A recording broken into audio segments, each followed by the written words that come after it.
I always thought I knew what love looked like. My name is Emily Carter, I'm 31, and for all appearances, my life was a fairy tale. I had a successful career as an interior designer in Boston, a beautiful apartment in the historic Back Bay district, and a husband, Nathan, who seemed perfect on every level. Handsome, charming, thoughtful, the kind of man everyone wishes they could meet once in a lifetime. I first met Nathan at a charity gala. The kind where everyone smiles politely and pretends their wine tastes exquisite. He was across the room, helping an elderly woman with her coat, and the way he smiled when he noticed me, it wasn't the kind of smile that stops at your lips. It went straight to your eyes, the kind that makes your stomach flip and your heartbeat loud enough to feel in your chest. I remember thinking, he's real. He actually cares. We struck up a conversation about the art auction, about our favorite painters, and I wasn't even thinking about his wealth or career. I didn't care. He wasn't talking about money or power. He was talking about details. Things I loved, things I dreamed about, things I rarely shared with strangers. It felt effortless. The next week, he asked me out for coffee, and within months we were inseparable. Everyone adored him. My friends, my family, even my mother, who, I'll admit, could be a little protective, praised him. He was attentive, never missing birthdays or anniversaries, always remembering the little things. A bouquet of my favorite flowers on a Tuesday, a handwritten note hidden inside my laptop bag, a spontaneous weekend getaway just because I'd mentioned wanting to see the ocean. I told myself, this is love. This is what I've been waiting for. We were married in a small ceremony in my family's private garden. Only close friends and family. The sunlight filtering through the roses my grandmother had planted decades ago. Nathan cried during his vows, tears tracing down his perfect cheekbones as he promised to love and protect me forever. I smiled through my own tears, feeling like the luckiest woman alive. Everything seemed perfect. But perfection, I would learn, is a dangerous illusion. It started subtly. Little things at first. Nathan's phone, once casually tossed on the kitchen counter, began to disappear into his pocket. Late nights at work, emergency client meetings, excuses that seemed plausible but didn't quite add up. I shrugged them off. Hormones, stress, overthinking. That's what I told myself. Then came the subtle pressure. Money conversations. It started small. We should invest differently. Or maybe we should add me to your accounts, just for security. Practical, harmless words at first. But over time, the requests became more persistent, more urgent. I'd wake up to messages asking for access to my savings, to review investments, to approve transfers I didn't understand. I started to feel uneasy, but I blamed myself. Maybe I was being paranoid, maybe I was overreacting. After all, Nathan had never given me a reason to doubt him, or so I thought. 3 months into our first year of marriage, I began noticing patterns. He had a certain way of glancing at me when he thought I wasn't looking, assessing, calculating. Every "I love you" carried a subtle weight, as if it were part of a plan I couldn't see. I found receipts from restaurants I didn't remember visiting. A hotel room in the city, just an hour from our apartment. I asked him about them. Business meetings, he said smoothly. Networking dinners, nothing for you to worry about. And I wanted to believe him. I needed to believe him, but the late nights grew more frequent. The phone calls more secretive. The once soft, comforting presence in our home became sharp, distant, almost predatory. I questioned myself constantly. Was I being too sensitive? Was I imagining things? The love I'd believed in so completely now felt fragile, like glass teetering on the edge of a table. Then came the pregnancy. At first, it was joyous, a moment I had dreamed about since I was a little girl. The tiny heartbeat flickering on. The ultrasound screen, the way my body would swell with life inside me. Nathan seemed overjoyed. Or so I thought. He held me in the hospital room, whispering sweet nothings, already talking about names, cribs, nurseries. It was everything I had imagined. But something shifted. He started suggesting changes to my will, subtly, gently. Just in case anything happens, he said. brushing his fingers across my hand. It's practical. For the baby. And I, exhausted and elated, thought nothing of it. I trusted him. I believed in the man I had married. But that trust was about to become the most dangerous thing in my life. One afternoon, at my 4-month checkup, I met Dr. Vanessa Clark, a colleague filling in for my usual OB. She was polite, professional, warm in the way only doctors who genuinely care can be. She glanced at my paperwork before the exam, and her face paled. Her hands trembled. She set down the ultrasound wand and, in a voice barely above a whisper, said, "Mrs. Carter, I need to speak with you privately. Now." I felt my heart stop. Something is wrong with the baby, I thought. My breath caught in my throat, panic rising like a tidal wave. She led me into her office, closed the door, locked it. And then she said words that shattered my world. "I know what your husband did, and I have proof." I remember sitting there frozen. The paper folder she placed in front of me felt heavier than lead. My mind screamed for comprehension, but every nerve in my body trembled. What could he have done? Why? I was still in shock when she began explaining the details. The money, the lies, the manipulations I had been blind to. Nathan wasn't the man I thought he was. He had spent months orchestrating a scheme so calculated, so cruel. It felt like something out of a thriller movie. Every late night, every whispered excuse, every smile and tear I had believed, all part of a plan. She revealed his embezzlement, the bribing of professionals, the hidden secrets I could never have imagined. And the worst part, the part that turned my body cold from head to toe, he had done it all while I carried our child, the tiny life I already loved more than my own. And that's where the story truly begins. The man I trusted, loved, married, the man who promised to protect me, had built an empire of lies beneath my feet. And as I sat there in that office, the folder heavy in my lap, I realized one undeniable truth. He had underestimated me. Because while Nathan thought he was 3 steps ahead, he had never accounted for the one thing he could never control. My will to survive, my instinct to protect my child, and my refusal to be broken. The game was on. The moment I left Dr. Clark's office, the world felt hollow, as if someone had removed the floor beneath me. My hands shook so violently that I could barely grip my purse. Outside, the hospital corridor buzzed with life-pregnant women laughing. Nurses hurrying between rooms, visitors chatting, but all of it seemed unreal, distant, like I was watching someone else's life through a warped lens. I remember walking slowly to the parking garage, each step heavy with disbelief. My mind was a whirlwind of questions I didn't dare voice aloud. How could he do this? How could Nathan, the man who kissed me good morning, who promised he would protect me, who told me I was the most precious thing in his life, betray me in such a way? And for what? Money? Power? Or was it something darker I couldn't even comprehend yet? As I reached my car, I sank into the driver's seat and tried to steady my breathing. My hand went instinctively to my stomach, where my baby moved gently, as if aware of the storm that had just hit our lives. My heart clenched painfully, a mixture of fear and fierce protectiveness. Nothing, no wealth, no charm, no tears, would ever make me forgive a man who threatened the life of my child. I called my best friend, Rachel, my voice trembling as I whispered, I think Nathan has been lying to me, not small lies. Huge, dangerous lies. There was a pause on the other end. Then Rachel's voice, calm but sharp, said, "Emily, sit down. Take a deep breath. Tell me everything." I poured out the details. The receipts, the hotel rooms, the strange transfers, Dr. Clark's revelation. By the time I finished, I was shaking so badly I had to grip the steering wheel to stop from collapsing. Rachel listened silently, only uttering, "Oh my God, Emily," at intervals that barely seemed enough for the horror I was experiencing. "You need to be careful," she said finally. "He's not just lying about money.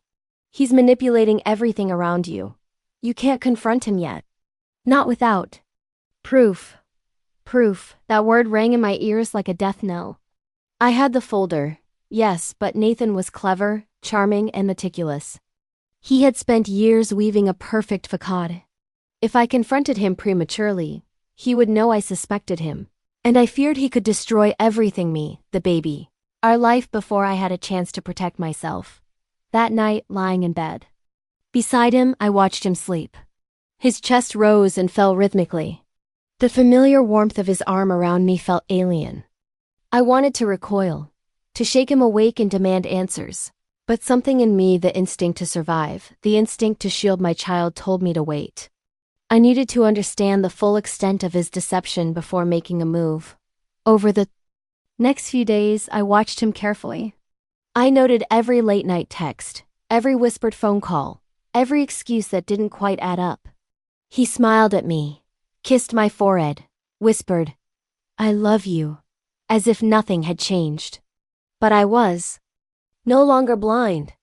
Each word, each gesture, each touch was layered with a calculation I could no longer ignore. I began secretly documenting everything.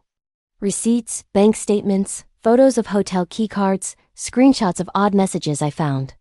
I created a digital folder on a secure drive that Nathan could never access. I even considered hiring a private investigator, but a part of me feared escalating the situation too soon. Nathan was unpredictable, and I didn't yet know the lengths he might go to protect his secrets. Dr. Clark became my anchor. We met once, more in her office under the pretense of a routine checkup, but she had more to reveal. "Emily," she said, sliding a stack of papers across the desk, "this is more than just financial fraud. There are legal documents, falsified contracts, and some transactions tied to offshore accounts. This man has been building an empire of lies while you carried his child." Her eyes filled with sorrow, and I felt my stomach twist. In knots, I leaned back in the chair, staring at the papers, trying to absorb the enormity of the betrayal. Why would he do this? Why me? Dr. Clark's hand hovered over mine, almost touching, almost comforting. "Some people don't care about love, Emily. They care about control, about power. He may have charmed the world, but he never loved you, and now you have to protect yourself and your child." Her words burned into me. Protect. That became my mantra. Protect, survive, and uncover the truth. I started to dig deeper into Nathan's past. At first I called it casual. Curiosity checking references, old social media posts, interviews. But every layer I peeled back revealed inconsistencies, half-truths, and carefully curated deceptions. He had lied about business partners, philanthropic efforts, even about the origin of his wealth. Friends from college who were supposed to be witnesses to his honesty didn't exist or were completely fabricated. The more I learned, the more my mind spiraled. I felt trapped in a nightmare I could not wake from, yet I refused to be a victim. I became meticulous. I memorized every detail, observed every habit, every tick of his body language. Nathan didn't realize I had become a silent observer, a strategist, quietly building my own arsenal of proof. Then came a night that changed everything. I had stayed late at the office under the pretense of a design project. Returning home, I found Nathan asleep on the couch, his laptop open beside him. Curiosity and desperation overcame my fear. I slid it open and found a password-protected folder labeled Investments. My pulse raced. I had no idea what I might find, but instinct told me this could be the breakthrough. Hours passed as I carefully navigated through encrypted files, receipts, and documents detailing his schemes. I found accounts tied to my own name, manipulated, so I wouldn't notice withdrawals. Contracts he had falsified, signatures forged, and then emails between him and unknown partners discussing property, assets, and transactions that could ruin me if revealed at the wrong time. I felt bile rise in my throat. Yet, even as my world collapsed, a spark of resolve ignited. Nathan had underestimated me. He had counted on my love, my trust, my willingness to ignore small oddities. But I would not be broken. Not for him. Not for anyone. I would play this game, and I would win. As the days passed, I became a master of concealment. I smiled at Nathan, laughed at his jokes, acted charmed by his gestures, all while secretly documenting every move. My friends noticed my distance, my sharpness. Rachel warned me repeatedly, "Emily, you're walking a tightrope. Don't let him see even a flicker of suspicion." Meanwhile, Nathan continued his charade. He made grand gestures of love flowers, dinners, whispered promises. Each act, each carefully constructed display, only fueled my determination. I realized I needed to strike when the timing was right. I needed irrefutable evidence, a way to expose him without endangering myself or the baby. And then, one night, as I sat in the darkened apartment watching him sleep, it hit me. He wasn't just dangerous financially, he was dangerous emotionally. Psychologically, capable of manipulating anyone who trusted him. I had underestimated the depths of his cunning, and yet, I also realized something crucial. He had made one critical mistake. He had assumed I would remain passive, that I would continue to love blindly. I wasn't that woman anymore. I would not be the victim in this story. I would uncover every lie, reveal every betrayal, and protect my child at all costs. Nathan may have been perfect in the eyes of the world, but behind closed doors, he was a man I no longer knew, and I was ready to strip away every mask he had ever worn. The next day, I met with Dr. Clark again, carefully orchestrating a routine checkup that allowed me to gather further proof and guidance. Together, we reviewed financial statements, traced suspicious transactions, and documented inconsistencies. With every piece of evidence, my resolve strengthened. Nathan had built a house of cards, and I held the blueprint for its collapse. By the time I returned home, I had a plan forming in my mind. It would not be easy. Nathan was intelligent, calculating, charming. But no amount of charm could shield him from the truth if I wielded it carefully, methodically. I would not let my emotions dictate my actions. I would be precise, deliberate, and relentless. That night, as I prepared for bed, I felt a quiet power settle over me. I traced my hand over my belly, feeling the baby's small movements, and whispered, "We're going to be okay. I promise." For the first time in weeks, I slept not with fear, but with purpose. The illusion of perfection had shattered, leaving only truth, resolve, and an unbreakable determination. Nathan may have thought he controlled everything, but he had forgotten one crucial fact. I was no longer the naive woman who had fallen in love at a charity gala. I was a mother-to-be, a survivor, and the woman who would uncover every lie he had ever told. And so, the real battle began. The days following my discovery felt like living in a parallel world. I moved through our apartment like a ghost, the sunlight filtering through the blinds, casting long, distorted shadows that seemed to mimic Nathan's lies. Every glance at him made my stomach twist. He was there, perfectly calm, perfectly charming, entirely unaware that I now saw him as he truly was, a man hiding behind a meticulously crafted illusion. I became hyper-aware of everything he did. The way he answered the phone too quickly, almost rehearsed. The way he typed messages in the living room, turning his laptop away from me with a subtle flick of his wrist. The way his eyes lingered on my face when he thought I wasn't noticing, calculating, assessing. Every smile, every touch, felt like a move in a dangerous chess game. At the same time, my resolve hardened. I was no longer just Emily Carter, the trusting wife. I was Emily Carter, the protector, the investigator, the mother-to-be who would not allow deception to touch her child. I started compiling my findings into a secure binder.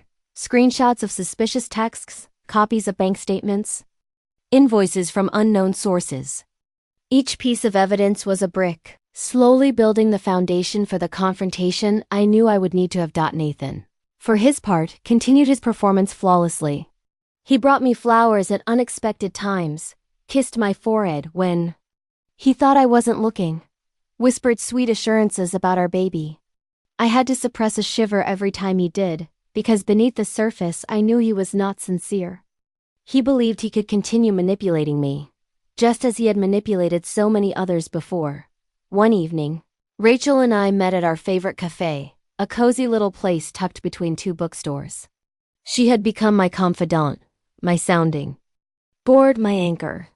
Over steaming mugs of tea, I shared my latest discoveries. "Emily," she said, her voice low and urgent, "this is worse than I thought. He's not just lying about money. He's controlling, manipulative, and he's probably testing you right now. You have to be careful. One wrong move and he could turn this around on you."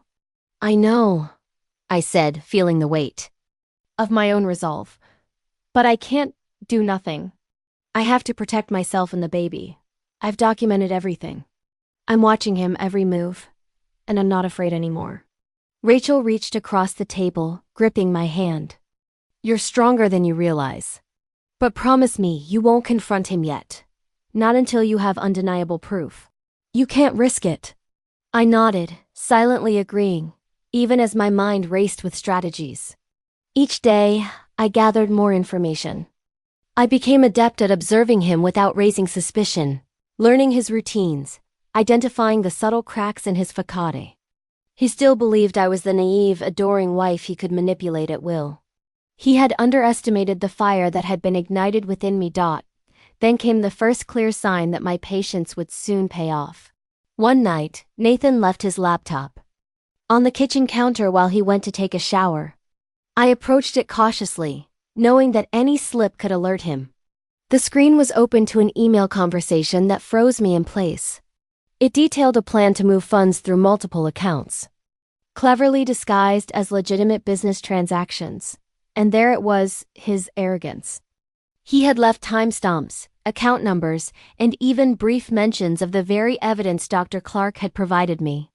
It was a roadmap of his deception, laid bare for anyone clever enough to see it. I copied every detail, carefully saving it to my secure drive. My hands trembled, not from fear, but from the intoxicating mixture of anger and power. Nathan returned, towel wrapped around his shoulders, and smiled at me as if nothing had happened. "Long day?" he asked, his eyes glinting with warmth. "Yes," I said, hiding the storm inside. "Very long." He kissed my cheek, oblivious to the fact that I now knew every secret he had tried to hide. I realized something crucial in that moment. He was meticulous, yes, but not invincible. One tiny mistake, one lapse in vigilance, could be the key to unraveling everything. Over the next few weeks, I continued my careful surveillance. I created a routine that allowed me to observe him without arousing suspicion, noting every late-night call, every unexplained expense, every interaction that seemed off. I also deepened my research into financial regulations, learning how to trace funds, how to document fraudulent activity, and how to build a case strong enough that even someone as clever as Nathan could not refute it. Meanwhile, the pregnancy progressed, bringing its own mix of joy and anxiety. Feeling the baby kick for the first time was a moment of pure, unfiltered love, a reminder of why I couldn't allow Nathan's lies to continue. Every movement, every flutter, strengthened my resolve. This child, innocent and precious, would not be caught in the web of deceit Nathan had spun. And then, one fateful evening, the first real confrontation of the battle began not with words, but with observation.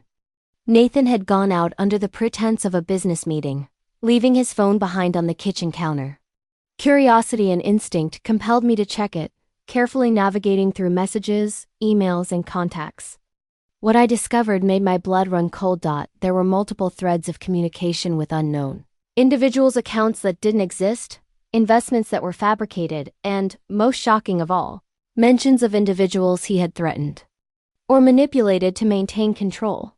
He had created a network of lies so extensive, so carefully orchestrated, that it was almost incomprehensible. And yet, in all of it, there was a flaw, a moment of arrogance, a detail left exposed. It was a single email that mentioned a date, a transaction, and a location. It was enough. Enough to connect the dots, enough to see the full picture, enough to know that Nathan had overreached and left himself vulnerable. I realized then that the battle was no longer about suspicion or fear. It was about strategy, about timing, about ensuring that when I moved, I had absolute control over the outcome. Nathan had underestimated me, and he would pay for it. That night, I documented everything. Meticulously, cross-referencing emails with financial statements, receipts, and notes I had taken over the past months. I created a timeline of deceit so detailed that even the most cunning manipulator could not argue against it. It was exhausting work, mentally and emotionally, but each document, each note, strengthened my position. And all the while, Nathan continued his charade. He brought flowers, planned dinners, whispered sweet reassurances. Each gesture, meant to disarm me, only fueled my determination. I had become a master of concealment, hiding my growing awareness and mounting evidence behind a mask of affection and compliance. As the weeks passed, I noticed subtle shifts in his behavior. He seemed more impatient, more guarded, more meticulous. It was as if he sensed something, but couldn't identify it. I smiled inwardly at the thought. He had no idea that the woman he had tried to control was now the one orchestrating the unraveling of his empire. One evening, as I lay awake, feeling the baby move inside me, I made a silent vow. I would protect this child. I would expose Nathan for who he truly was. And I would ensure that the world saw the truth, no matter how long it took, no matter how difficult it became. The illusion of perfection had shattered completely, leaving only clarity, purpose, and an unrelenting drive for justice. Nathan may have believed he controlled everything, but he had forgotten one crucial fact. I was no longer the woman who fell in love with a smile at a charity gala. I was a mother, a survivor, and a force that could not be broken. And so, the game escalated. Every move he made was now under scrutiny, every gesture analyzed, every word catalogued. I was patient, meticulous, and relentless. The deeper I delved into his world, the clearer the path became. Nathan had built a fortress of lies, but I had discovered the cracks, and I intended to exploit them all. The storm was coming. And when it hit, there would be no hiding for him. The days grew longer, each one stretching out with the weight of hidden knowledge pressing on me. The apartment, once a sanctuary of love and comfort, now felt like a stage where a dangerous play unfolded.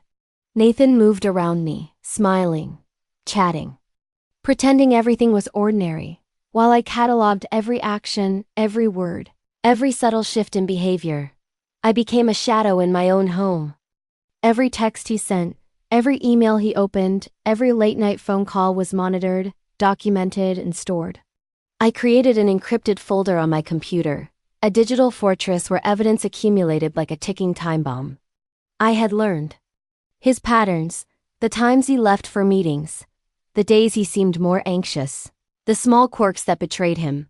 And yet, despite my vigilance, I forced myself to remain outwardly calm. I played the part of the unsuspecting wife, laughing at his jokes, listening to his stories, nodding along with the careful affection he displayed. He believed he had me completely fooled. But inside, a fire burned. I had become more than cautious. I had become deliberate. Every move I made was strategic. I was no longer reacting to his actions. I was orchestrating mine, waiting for the perfect moment to act. The pregnancy progressed, bringing moments of unexpected joy amid the tension.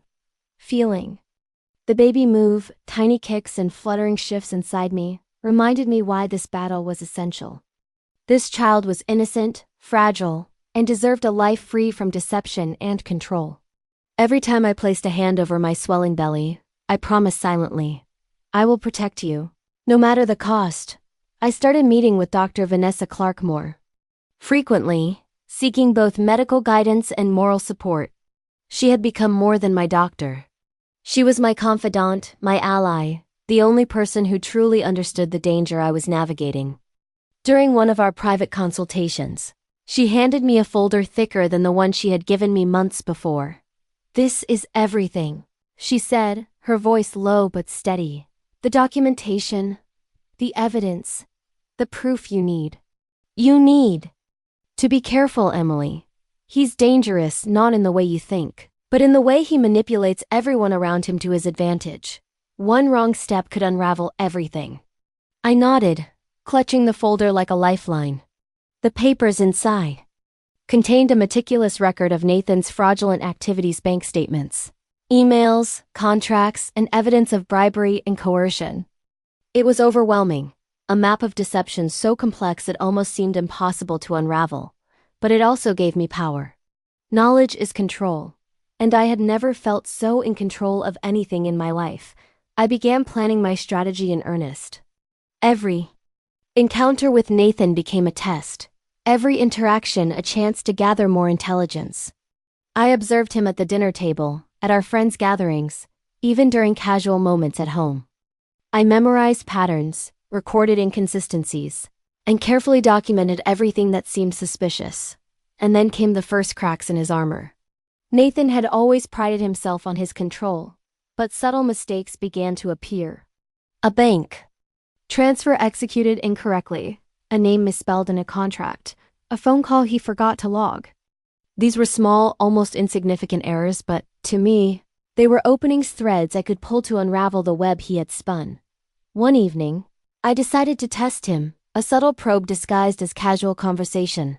Have you thought about how our finances will change once the baby arrives? I asked, innocently sipping my wine. Nathan's brow furrowed slightly, just a flicker, but enough for me to notice. I've been handling it, he said smoothly, trying to regain his composure. Everything's fine? Just fine? I pressed, leaning back in my chair, maintaining the appearance of curiosity rather than suspicion. I mean, I've read about couples who face complications. I just want to make sure we're prepared, fully prepared. He smiled, but the smile was forced, a little too tight. We are, don't worry about it. But I did notice the slight tremor in his hands, the almost imperceptible hesitation before he responded. I filed it away in my mind, a crack in his flawless performance. Meanwhile, I also began preparing emotionally for the confrontation. This wasn't just about exposing Nathan's lies or reclaiming control, it was about protecting my family, my child, and myself. I practiced speaking calmly, firmly, without anger, knowing that any emotional outbursts could be used against me. I rehearsed questions I would ask, evidence I would present, and the reactions I anticipated. And yet, there were moments when fear crept in. At night, when the apartment was quiet and the baby stirred within me, I felt the weight of the danger. Nathan posed. He was unpredictable, intelligent, and charming, a man who could manipulate not only me but anyone who crossed his path. I had to stay sharp, focused, and unwavering. I found solace in small rituals. Morning walks through the Back Bay district, breathing in the crisp air, reminded me of my independence. Journaling late at night allowed me to organize my thoughts, track my progress, and release the anxiety that threatened to overwhelm me. And visits with Dr. Clark gave me reassurance, both medical and moral, that I wasn't alone in this. Then came a pivotal moment. Nathan, in what appeared to be an innocuous oversight, left his briefcase unattended in the living room. Inside, I found a folder marked with the name of one of his offshore accounts, an account I had only recently learned about. I opened it carefully, sifting through the documents, and discovered evidence that confirmed every suspicion I had. Not only had he been diverting funds, but he had also been planning to transfer a substantial portion of our life savings without my knowledge. It was a calculated risk. But I copied every document, ensuring I had multiple secure backups. Each piece of evidence brought clarity and strength. I realized that Nathan's sense of invincibility was his greatest weakness. He had become so confident in his ability to manipulate and deceive that he had left himself vulnerable to someone paying attention. I also began noticing subtle changes in Nathan's behavior toward me. He seemed more guarded, more deliberate in his interactions, as if he sensed a shift in the dynamic. He still smiled, still kissed my cheek, still whispered assurances, but there was an edge, a slight tension in his posture, a carefulness in his tone that hadn't been there before. I knew then that the time to act was approaching. The confrontation I had been preparing for, the moment when I would lay everything bare and reclaim control, was drawing near. But I also knew that timing was critical. I needed the right moment, the right setting, and the right strategy to ensure that Nathan could not manipulate, intimidate, or deflect. And so, I continued to observe, plan, and prepare, all while maintaining the appearance of normalcy. Each day brought new evidence, new insights, and new opportunities. Nathan remained unaware of the storm building around him, unaware that the woman he had tried to control was now the architect of his undoing. The calm before the confrontation was deceptive. It was a delicate balance of patience, strategy, and emotional control. One misstep could jeopardize everything I had worked for, everything I had uncovered. But I had learned to trust my instincts, to rely on my intelligence, and to harness the determination that had been ignited the moment I discovered the truth. As the days turned into weeks, I felt a growing sense of empowerment. Nathan may have built a life of lies, but I had discovered every secret, traced every financial trail, and documented every manipulation. The evidence was irrefutable, the strategy was in place, and the resolve was unbreakable. The baby kicked gently, as if reminding me that this battle was not just about me. It was about protecting innocence, reclaiming truth, and ensuring that deception could not prevail. I placed a hand on my belly, whispering a promise I intended to keep. I will protect you. I will fight for you. And I will make sure the world sees the truth. The storm was no longer coming, it was here, quietly gathering strength, waiting for the precise moment when it would break. And when it did, Nathan would finally face the consequences of the life he had built on lies. The morning sunlight streamed through the apartment windows, falling across the hardwood floors in slanted beams. To anyone else, it might have looked like a serene, ordinary morning, but to me, it was the calm before the storm. Every sound, every movement, every subtle shift in Nathan's routine was under my watchful eye. I had prepared meticulously for this day. Months of gathering evidence, recording conversations, documenting his patterns, all of it had led to this moment. The folder in my bag, thick with irrefutable proof of his lies, manipulations, and financial crimes, felt heavier than any burden I had ever carried. But it was also my weapon, my shield, and my leverage. Today, Nathan would face the truth he had tried so hard to conceal. I poured a cup of coffee and sat at the kitchen table, pretending to scroll through emails while my mind raced through the sequence of events I had planned. I had rehearsed the confrontation endlessly, how to present the evidence, how to remain calm, how to anticipate his reactions. I knew Nathan's intelligence, his charm, his ability to twist reality. But I had anticipated him at every turn. I was prepared. Nathan entered the room, his usual confident stride slightly off. I noticed it immediately. A subtle hesitation, a guardedness in his posture. He smiled at me, but it didn't reach his eyes. "Good morning," he said, voice smooth, casual. "Everything ready for the day?" I smiled back, a careful mask of normalcy. "Yes, just finishing up some emails." "How about you?" He nodded, but I saw it, the slight tension in his jaw, the almost imperceptible flicker of concern in his eyes. He had sensed something, though he didn't know what. And that gave me a measure of satisfaction. I waited until he settled at the kitchen table with his coffee, pretending to read the morning news. Then I spoke, my voice calm, controlled, yet carrying the weight of authority I had cultivated over. "These months, Nathan, we need to talk. About us, about the life we've built together." He looked up, brow furrowed. "Of course. Is everything okay?" I didn't answer immediately. Instead, I opened my bag, retrieved the folder, and placed it on the table between us. His eyes widened slightly as he recognized the weight of what I held. "What's this?" he asked, attempting casual curiosity, though the edge of fear in his voice betrayed him. "This," I said, voice steady, "is everything. Every lie, every manipulation, every secret you thought I wouldn't uncover." Nathan's fingers hovered over the folder, but he didn't reach for it. Instead, he leaned back in his chair, studying me. "Emily, what are you saying?" I took a deep breath, letting the moment stretch, letting the tension build. "I'm saying that I know the truth, Nathan. About the money, about the lies, about the way you've been manipulating me and everyone around us for your own gain." His eyes flickered, a flash of anger, then disbelief, then something I couldn't quite place. I don't know what you're talking about, he said, voice low, almost controlled. Emily, you're imagining things. You've been stressed. Hormonal. It's the pregnancy. I laughed softly, a sound void of amusement. Do you really think I'm imagining this? Do you think I wouldn't notice the offshore accounts, the falsified contracts, the emails, the receipts, the hotel bookings? I've been patient, Nathan. I've watched. I've listened.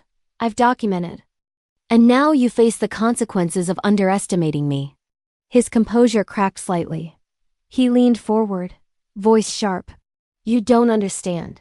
Everything I did, it was for us. For the future. You have no idea the pressure I was under.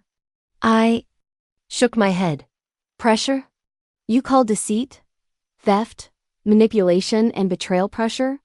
I call it what it is: control. You wanted control over me, over our finances, over our life.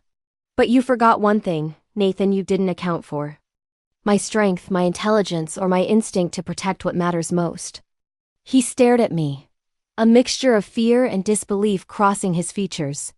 For the first time, Nathan looked uncertain, vulnerable. And I felt the surge of empowerment that comes when the tables finally turn. I have everything, I continued, sliding the folder across the table toward him. Every document, every transaction, every lie you've told. And it's not just me, Nathan. I've involved legal counsel, financial authorities. Once you try to deny it, once you try to manipulate your way out, the truth will be exposed, and there will be no excuses. Nathan's hand trembled slightly as he reached for the folder. He flipped through the pages, scanning the evidence, his confident facade crumbling with each passing second. I watched him, noting the subtle shifts, the tension in his shoulders, the quickened pace of his breathing, the way his eyes darted across the pages as if searching for a loophole that didn't exist. This can't be, he whispered. Almost to himself, I stood up, placing my hands firmly on the table. It can, Nathan, and it is. I trusted you with everything, and you betrayed that trust. But you underestimated me. You underestimated my will to protect myself, to protect our child, and to reclaim the life you tried to steal from us. He looked up, desperation creeping into his expression. Emily, please, I can explain, I can fix this. We can work it out. I shook my head firmly. No, Nathan. This isn't something you can fix with words. Actions have consequences, and your actions have endangered everything we built. The law will handle the rest, but I will ensure that you never harm me or our child again. There was a long silence, broken only by the ticking of the kitchen clock. Nathan's face was pale, his hands trembling as he absorbed the reality of his exposure. The man who had once seemed untouchable, who had orchestrated a life of deception with skill and charm, now sat defeated, powerless before the very person he had sought to control. For the first time, I felt a sense of liberation. The fear that had haunted me for months, the anxiety that had kept me constantly on edge, began to lift. I realized that the power had shifted completely, irrevocably. But even in this moment of triumph, I knew the battle was not yet over. Nathan's pride, his desperation, and his cunning meant that I had to remain vigilant. The confrontation had begun, but the war was still unfolding. I had to anticipate his next move, protect the evidence, and ensure that the law and justice took its course. I took a deep breath, placing a hand on my belly. The baby stirred, as if sensing the tension, the danger, and the protection I was providing. I whispered softly, I promise to protect you. And I will, no matter what. Nathan looked up at me one last time, a mixture of fear, anger, and perhaps a flicker of regret in his eyes. And then, without another word, he left the apartment, closing the door with a quiet finality that signaled both defeat and the beginning of the next chapter in our lives. I stood alone, folder in hand, heart pounding, yet calm in a way I had never been before. The confrontation had begun, the power had shifted, and the path forward was clear. I had survived the deception, uncovered the truth, and claimed my authority. And as I looked around the apartment, now quiet and still, I realized one undeniable Fact. The perfect life I had once imagined was gone. But from the ruins of betrayal, I would build something far stronger. A life of honesty, integrity, and protection for the child I carried. And for myself. The storm had come and I had weathered it. But the journey was far from over. Nathan's lies had been exposed. But the consequences, the reckoning, and the final victory were still to come. And I was ready.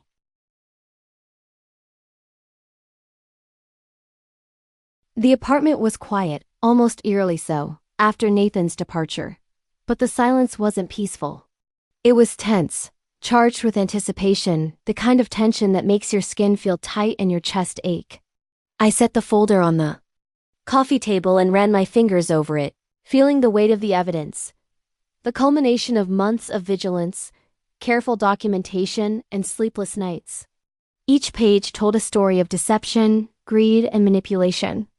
Each receipt, email, and bank statement was a small victory against the man I had once loved.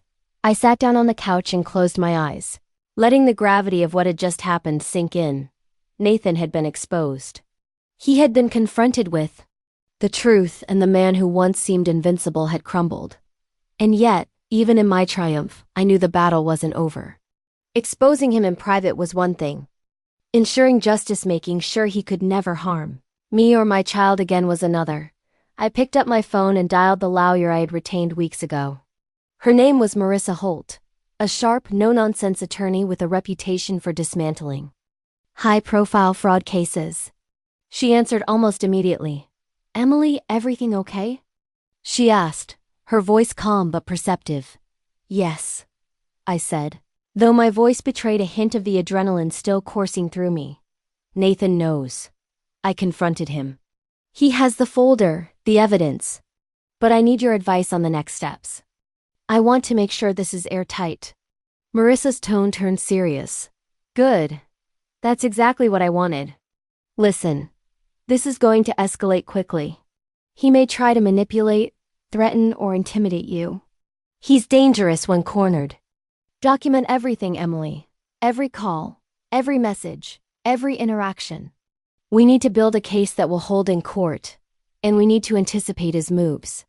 Have you taken any precautions for your safety?" I nodded, even though she couldn't see me. "Yes. Security cameras, passwords changed, accounts monitored.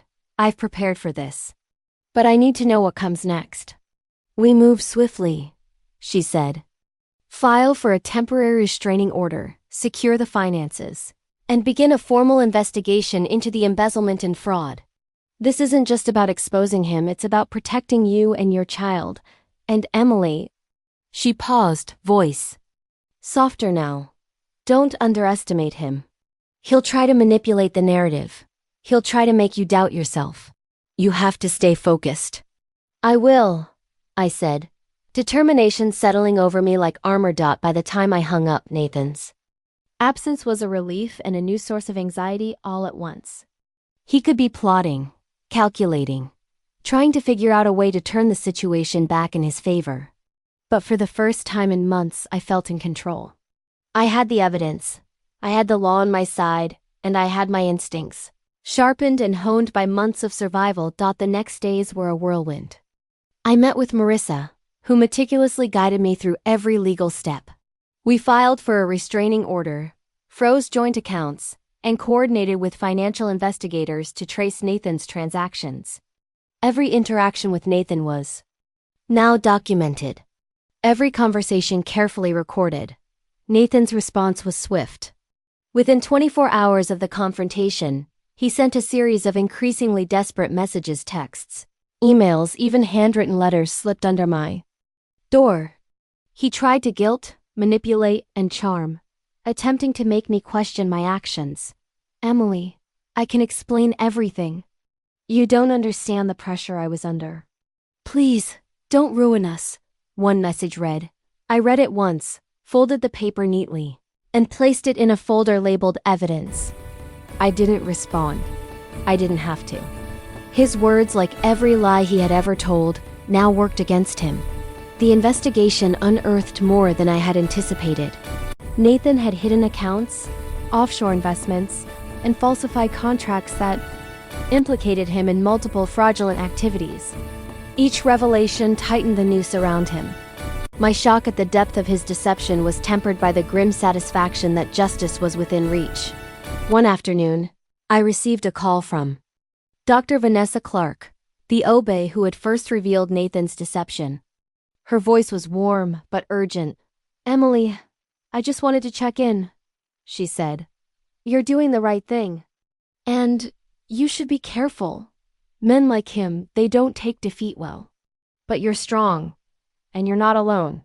Her words were a comfort, a reminder that I wasn't navigating this storm in isolation. There were people who understood, who supported me, who could help me ensure that Nathan could never hurt me or my child. The weeks that followed were tense. Nathan made several attempts to confront me in person, each time met with security and legal boundaries. He began to lose his composure, his public persona cracking under the weight of exposure. I watched from a distance as the man who had once seemed untouchable faltered, his life unraveling piece by piece. Despite the chaos, life continued. I felt the baby move for the first time, a gentle flutter in my stomach that reminded me why I was fighting, why I had endured, why I refused to be broken. Every kick was a symbol of life, hope, and resilience. Nathan's lies could not touch this. His deceit could not taint this. One evening, as I sat in the nursery, painting soft hues on the walls, my phone buzzed. It was Marissa.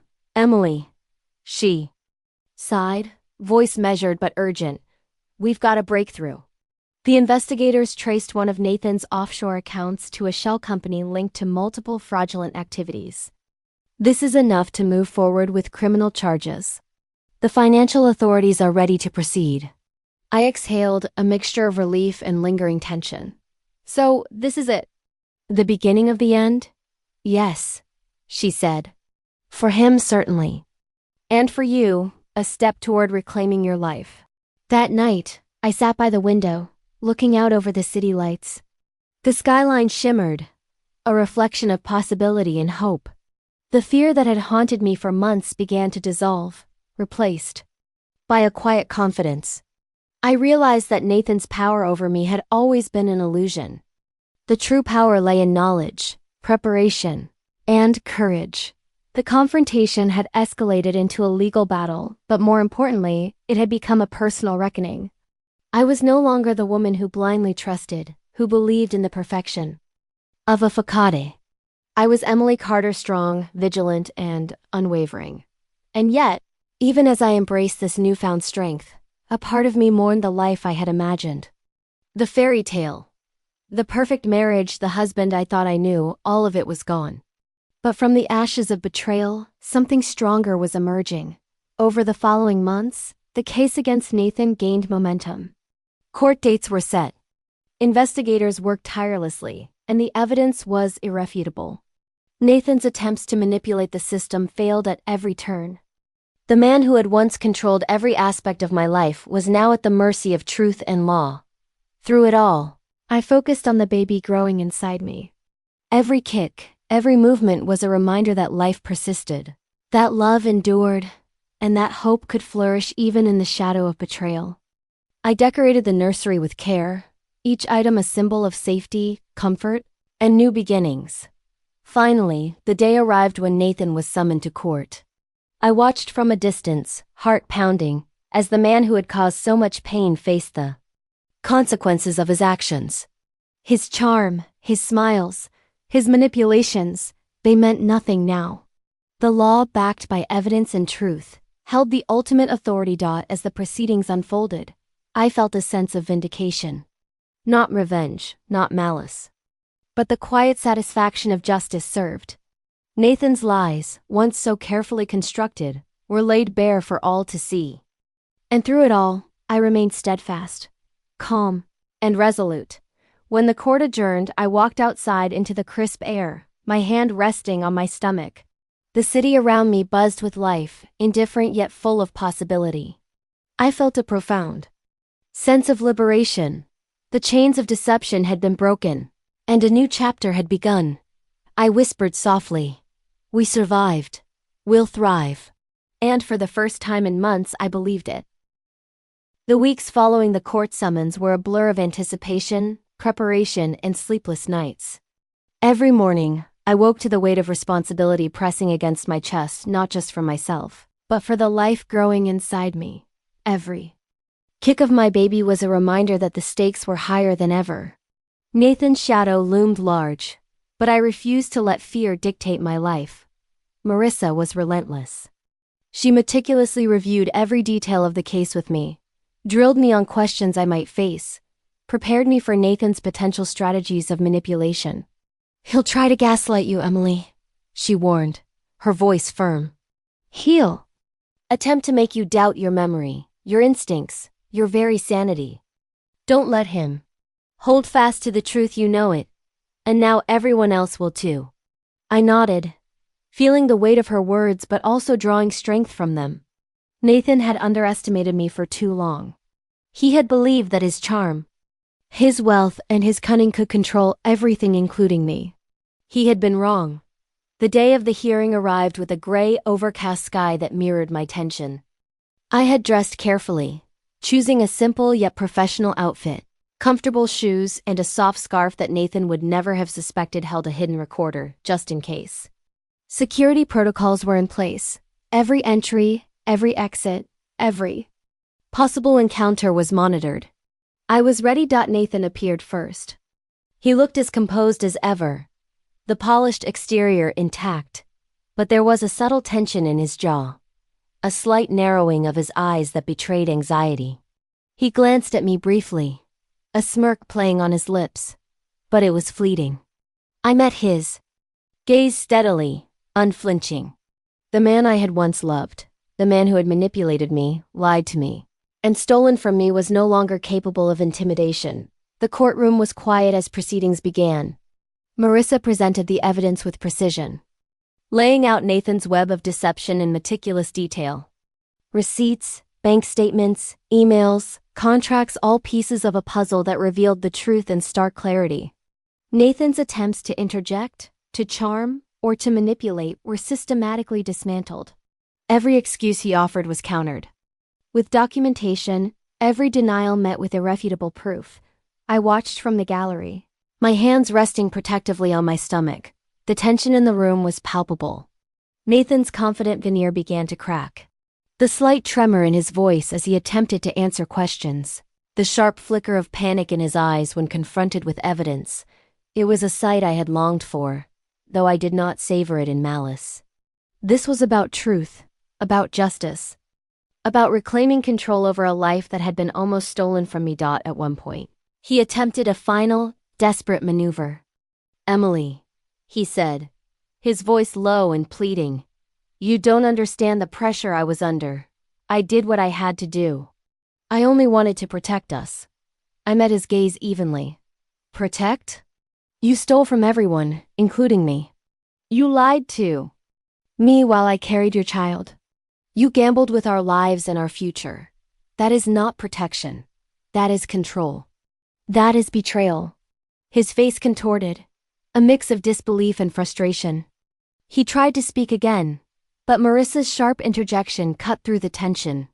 "Your Honor," she said, "we have provided clear and documented evidence of Mr. Carter's actions. He cannot deflect, nor can he manipulate the facts presented. Here, justice must prevail." The judge's gavel struck, punctuating the room with authority. Based on the evidence provided, the court finds the plaintiff's claims credible and substantiated. Temporary measures will remain in place to protect the plaintiff, and further proceedings will determine the full scope of accountability. A wave of relief washed over me. Not complete victory, not yet, but a decisive step forward. Nathan's power had been curtailed, his ability to intimidate or manipulate me diminished. I felt a renewed sense of agency, a clarity I had not experienced in months. Outside the courthouse, the air felt lighter, almost electric. I breathed deeply, savoring the sensation of freedom, however tentative. Marissa joined me, smiling with satisfaction. "This is just the beginning, Emily. But you handled yourself beautifully. Nathan underestimated you. He won't recover from this easily. I nodded, feeling a quiet pride in my resilience. I'm done being afraid, I said. Softly. I won't let him dictate my life anymore. As we walked back to the car, my phone buzzed. It was Dr. Vanessa Clark. Emily, she said, voice warm and reassuring. I wanted to check in. How are you feeling? Relieved, I admitted, but exhausted. This has been a lot. You're strong, she said, and your baby can feel that strength. Every moment of fear you let go, every moment of confidence you embrace, it's shaping a safe, loving environment. You're doing more than surviving. You're thriving, even now. Her words stayed with me as I returned to the apartment. I walked through the rooms, now fully decorated and prepared for the baby's arrival. Each item, crib, rocking chair, soft blankets, and toys represented not just preparation, but a reclaiming of the life that Nathan had threatened to ruin. That evening, I found a quiet moment alone. I sat in the nursery, rocking in the chair, feeling the baby move against my hand. It was a gentle reminder that life continued, that hope persisted, that love endured even after betrayal. I whispered softly, "We're safe. We're going to be okay." But despite the progress, I knew Nathan was far from finished. He was cunning, desperate, and dangerous when cornered. He had underestimated me once, and he would not make that mistake again. I had to stay vigilant, prepared for any attempt at retaliation, manipulation, or intimidation. The battle was far from over. In the following days, Nathan's attempts to regain control escalated. He tried to reach mutual friends, spreading subtle rumors, attempting to create doubt about my character. But the careful documentation I had maintained, along with Marissa's legal strategy, neutralized every effort. Every lie he told was countered by evidence. Every manipulation was anticipated. One evening, as I reviewed the latest financial reports, my phone rang. It was a private number. I hesitated for a moment before answering. "Emily," a familiar voice whispered, almost threateningly. "You think you've won, but you haven't seen the full extent of what I can do." It was Nathan. My heart raced. But I did not panic. I had expected this, prepared for it, and I had safeguards in place. "Nathan," I said calmly, "your attempts to intimidate me are futile. Every action you take is documented. Every word you speak can be used against you. The law is on my side now, and I will not hesitate to protect myself and my child." There was a pause, then a cold, sharp laugh. "This isn't over," he said. "It's only just beginning." I hung up, feeling a mix of adrenaline and resolve. Yes, the battle would continue. Nathan would continue to fight, to manipulate, to try and regain control. But I was no longer the naive woman who had believed in a perfect marriage. I was stronger, wiser, and fully aware of the stakes. In the following weeks, the legal proceedings intensified. Financial investigators uncovered additional evidence of Nathan's fraudulent activities, and the scope of his deception became clearer with each report. His empire, once seemingly untouchable, began to crumble under scrutiny. Through it all, I focused on preparing for the baby. Each kick, each movement reminded me why I was fighting, why I had endured, and why I refused to be broken. The nursery became a sanctuary, a symbol of life, hope, and resilience. I painted, organized, and arranged every detail with care, imbuing the space with love and intention. Finally, one night, as I sat in the nursery, I felt a profound sense of clarity.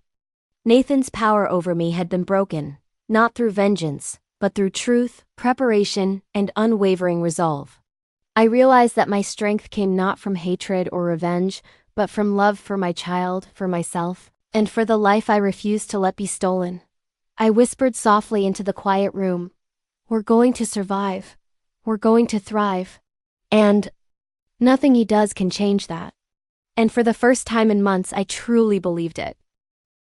The folder on my kitchen table weighed heavier than any object in my life. Yet it wasn't the paper or the ink that carried the burden, it was the truth inside it. Every transaction Nathan had made behind my back, every lie, every manipulation. Every calculated step he had taken to control me and my unborn child was meticulously documented. I had read it so many times that the words had become part of me, etched into my mind like scars that refused to fade. For weeks, I had lived in a quiet storm. I watched Nathan, observed his habits, his routines, his subtle ways of maintaining control, even when he thought I wasn't paying attention. Every time he laughed at a dinner party, smiled at a friend, or whispered "I love you" in our apartment, I felt the thrill of knowledge he could never take from me. I knew the truth, and with that knowledge came power, the kind of power that comes from surviving the unimaginable. I had spent nights coordinating with Dr. Vanessa Clark, who had become more than a doctor in those terrifying weeks. She had become my ally, my confidant, someone who understood the stakes not just for me, but for the tiny life growing inside me. Together, we had contacted law enforcement, trusted attorneys, and even financial investigators who could trace every illegal move Nathan had made.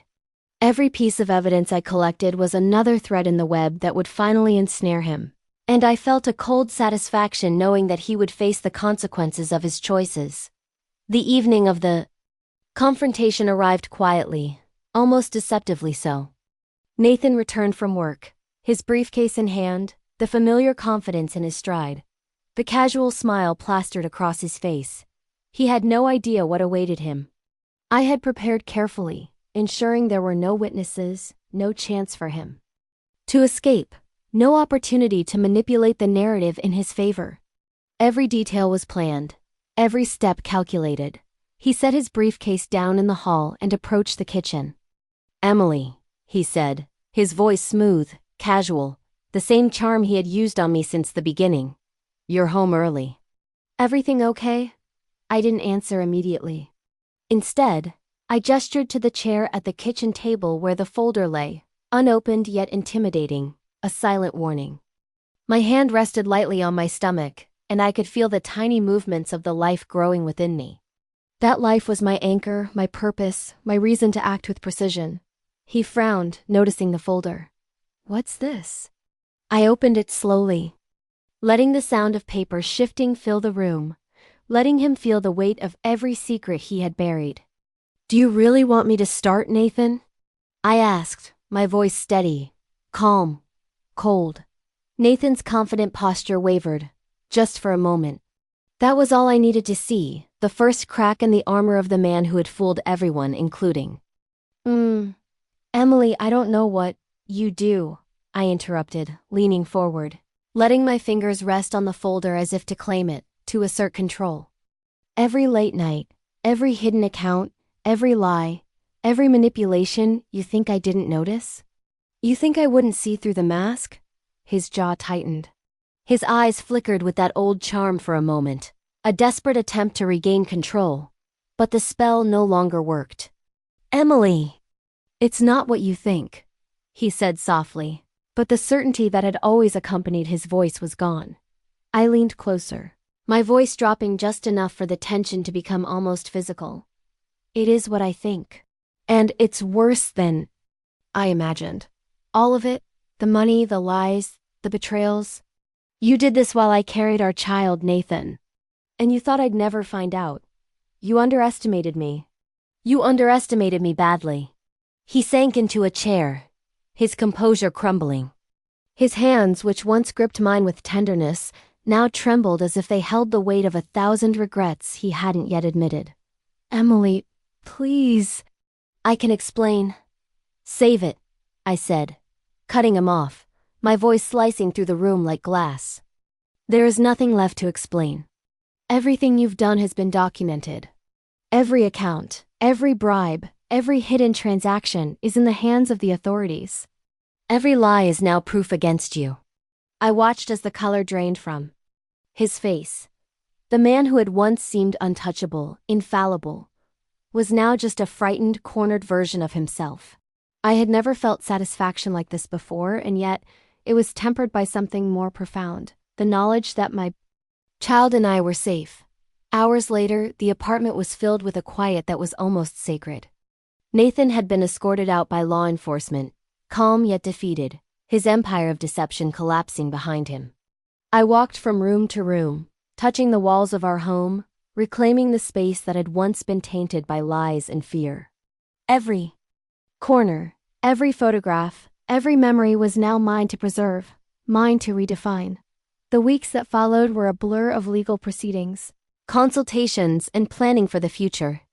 Nathan's trial was swift but public, his crimes laid bare for all to see.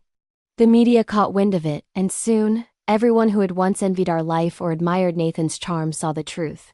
He was not a man to be admired.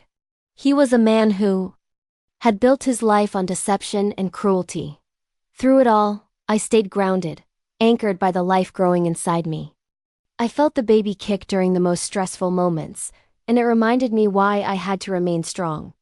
My child would grow up knowing that courage, integrity, and intelligence were far more important than charm, wealth, or control. I had survived, and I would raise a child who could navigate the world without falling for the traps that Nathan had laid. Months passed. Slowly, carefully, I rebuilt my life. I returned to work, to the projects I loved, finding joy in designing spaces that brought happiness rather than tension. Friends and family rallied around me, providing support, love, and understanding in ways I had never truly appreciated before. Dr. Clark remained a constant presence, not just as a doctor, but as a mentor, a friend, and a reminder of the resilience I had discovered within myself. Then, one quiet evening, I sat on the balcony of my apartment, cradling my baby in my arms. The city stretched out before us, lights twinkling like tiny stars in the distance. Nathan's name no longer carried the weight it once did. He had been removed from our lives, his influence gone, his power diminished.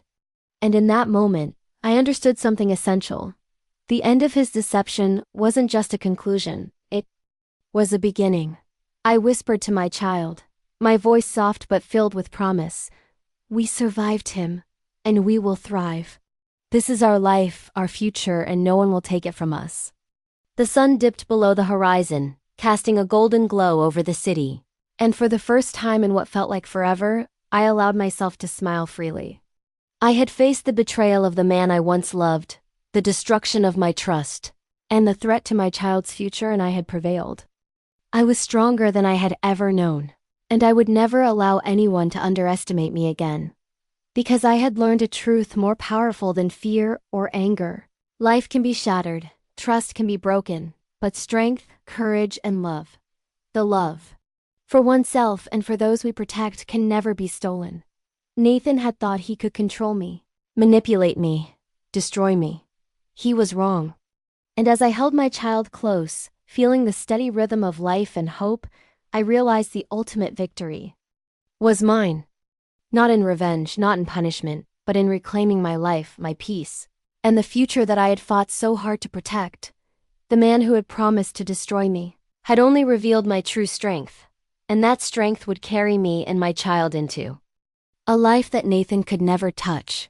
A life built on truth, resilience, and love. The folder that had once weighed so heavily was now empty, its purpose fulfilled.